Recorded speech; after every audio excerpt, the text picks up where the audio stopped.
फक्त मुख्यमंत्री आलेला होते की त्यांना निवेदन जे आहे ते त्यांना द्यायचं आहे. दोन मिनिटात काम.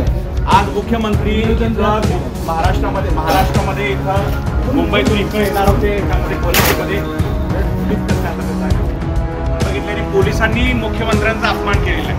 पोलिसांनी मुख्यमंत्र्यांचं जे पोस्टर आहे ते पोस्टर फाडलेलं आहे. आपल्या राज्याचे मुख्यमंत्री आहेत, ते काही आपले शत्रू नाही आहेत.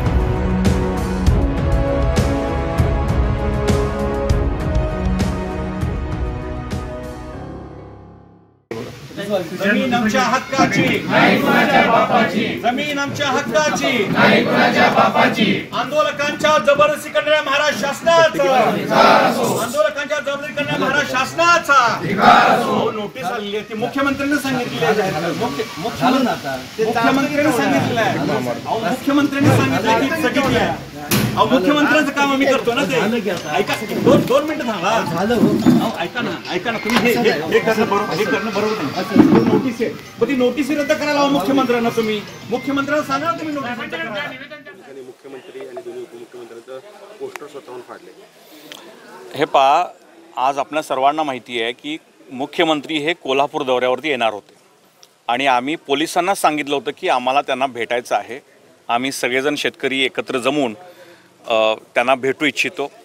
मुख्यमंत्र्यांनी शक्तिपीठ महामार्गाचा त्याच्या विरोधातल्या आंदोलनाचा एवढा धसका घेतलेला आहे की त्यांनी त्यांचा कोल्हापूर दौरा, जी विधानसभेची गणितं काही करायला येणार होते इथं, ते सगळं दौराच रद्द केलेला आहे.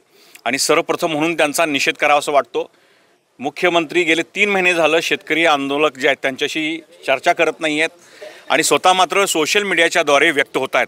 आपण सर्वांनी आता पाहिलं की कागल तालुक्यातील 2 गावांमध्ये काल नोटीस आलेली आहेत आणि त्यामुळे स्थगिती जी आहे ही एक धूळफेक आहे हे सिद्ध झालेलं आहे. कुठलाही लेखी आदेश त्याच्यामध्ये नाही आहे आणि म्हणून आम्ही आज ठरवलं की मुख्यमंत्री जर शेतकऱ्यांना भेटत नसतील तर आज या नोटिसांची होळी करून आज मुख्यमंत्र्यांच्या प्रतिमेला त्यात काय करायचं, निवेदन जे आहे ते सादर करायचं. पण मुख्यमंत्र्यांनी पोलिसांना कोल्हापूर जिल्ह्यातले आदेश दिलेले आहेत की जे गांधीगिरी पद्धतीने शांततामय मार्गाने, माणगावचा इतिहास आपल्याला सर्वांना माहिती आहे, हा शाहू महाराजांचा, डॉक्टर बाबासाहेब आंबेडकरांचा इतिहास असलेली ही मोठी पावनभूमी आहे, लक्षात घ्या. अशा ठिकाणी देखील पोलीस जे आहेत ते ना त्यांचा पुतळा जाळण्याचा गोष्ट होते, ना त्यांच्या प्रतिमेचं विटंबन आहे.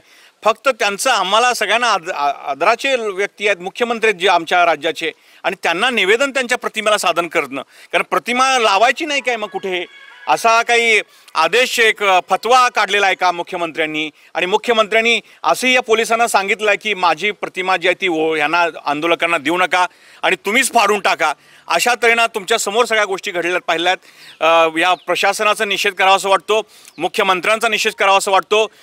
त्यांनी जर आता तात्काळ हा महामार्ग रद्द नाही केला, स्थगिती नकोच आहे, महामार्ग रद्द नाही केला तर गांधीगिरी पद्धतीने जे चाललेलं आंदोलन आहे, आता आमच्या ह्या शेतकऱ्यांना छत्रपती शिवाजी महाराजांनी भगतसिंगांच्या मार्गाने आंदोलन चालावं असं अशा मुख्यमंत्र्यांची इच्छा आहे. कारण त्यांना जर तसं नको असेल या पद्धतीनं आक्रमक आंदोलन, तर त्यांनी हे जे तात्काळ शक्तिपीठ महामार्ग जो आहे तो रद्द करायला पाहिजे. कंत्राटदारांचं भलं न करता शेतकऱ्यांचं भलं केलं पाहिजे.